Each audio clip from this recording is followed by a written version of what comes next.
Most learner drivers think mirror signal maneuver is the correct way to drive. But what if I told you there is a missing step that could make your signaling dangerous? If you signal without thinking, you might actually be giving away control of the situation to other drivers. In this lesson, I'll show you what that missing step is and how to stay in control when you're driving. Why am I saying mirror signal maneuver is not a really good way to do things? Mirror signal maneuver has an error in it. What's the error? Should the mirror not be there, or the maneuver not be there, or what is it? Does anybody have an idea why I'm saying there's something wrong with that? I'll tell you why I'm saying that. And I hope that by the end of this evening, you will actually understand why, or you will think about it and then tell me I'm wrong. The thing that I find irritating with that mantra, it is a good mantra. You have to mirror and then you would signal, then you would maneuver. But as I've already taught, there is always another element to the beginning of the mantra. It's the identify the junction, identify what you're about to do, understand the priorities and your rights in terms of a junction. That's all got to be, that's part of your identify. Now, the problem is that most people don't realize that between the mirror and the signal, there's another step. And that step is a decision-making process. So what's going to actually happen is you've got to get a decision-making process between the mirror and the signal. So you have mirror signal maneuver is the universal teaching drilled into every driver. Everybody, all the instructors out there tell you it's mirror signal maneuver. But how many of you have heard that you actually have a decision-making process between the mirror and signal in the beginning of the mantra? So how many of you have heard that? Okay, so there is that point between the time you look in the mirror and you actually signal that there is a decision-making point. But that decision-making point has two pillars it stands on. And those pillars are something we will discuss later. That decision between the mirror and the signal has two pillars it stands on. And you need to understand what those two pillars are. So there is nothing inherently wrong, but the mirror signal maneuver is incomplete without the decision-making process. And I often get in a car and people are just doing token mirrors. They do token mirrors and signal. And because they are doing token mirrors, they end up not having a decision-making process between the mirrors and the signal, okay? And following it robotically creates an inconcise habit, which it can make it dangerous for you as well. And that's one of the big problems with the mirror signal maneuver. Okay. Now, following it robotically leads to signaling out of habit, not conscious choice. You need to have that choice time, that time to decide what to do. This causes you to lose control of the situation. Now, we're going to go into that just now. So you lose control by just simply using MSM without putting in that decision. And actually, out of all of that, if somebody was to highlight for me and say, what is the most important thing between mirror, decision, signal, maneuver, which one of them is most important? I think the one that's really important is decision. That decision point, which is not mentioned in the mantra, is really, really important. Okay, so the decision point is the missing point.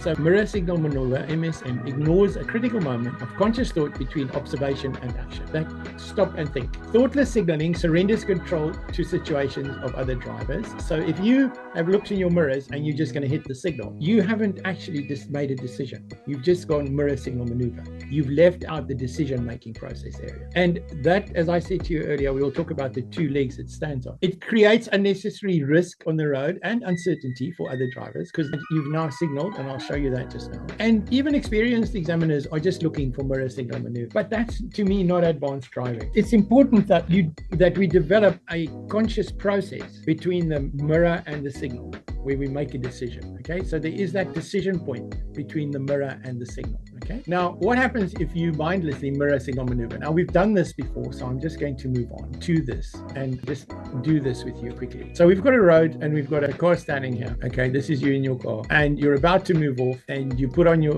look over your shoulder and you put on your signal. Now we've spoken about this before and harp on this all the time because it's one of my favorite things to harp on. And there's a car coming up the road behind us and we've put on our signal. Now, the thing that I've always said, and I've got lots of people here who come regularly. We have a regular group of people who attend our things. Guys, the question is, if you're not intending to move, this car here that is approaching you from behind is not yet in an area where you can't move off. There is absolutely no reason to put on your signal. That to me is thoughtless mirror signal maneuver. That's just completely thoughtless mirror signal maneuver. You are simply doing the mantra, doing your observations, putting on your right signal, and you're telling everybody you want to move off. But it's thoughtless because who can tell me what benefit this car gets out of seeing you signaling you want to move off if you are intending to wait for it? What benefit is this car getting out of seeing you want to move off? You pull up next to the side of the road and you want to move off, and you put on your signal and you wait for the car that's coming up the road to pass you, and then you're going to move off. What benefit is the car coming up behind you going to get out of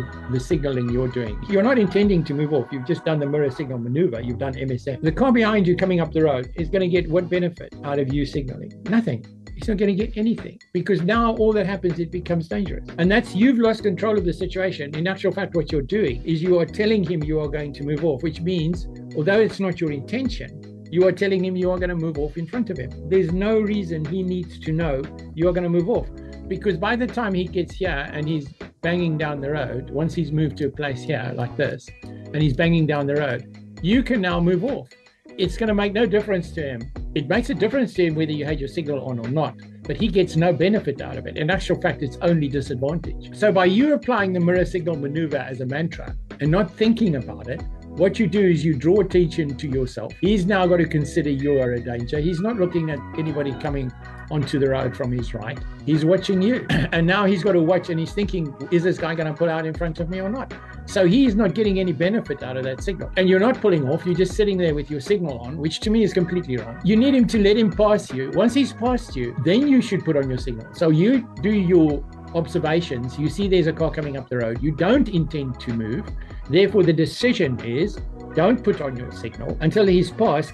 Now, if this made you think differently about signaling, this is just one small part of what we teach inside LDriv Academy.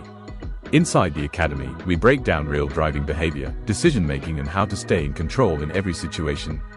You can explore the full courses and webinars using the links in the description.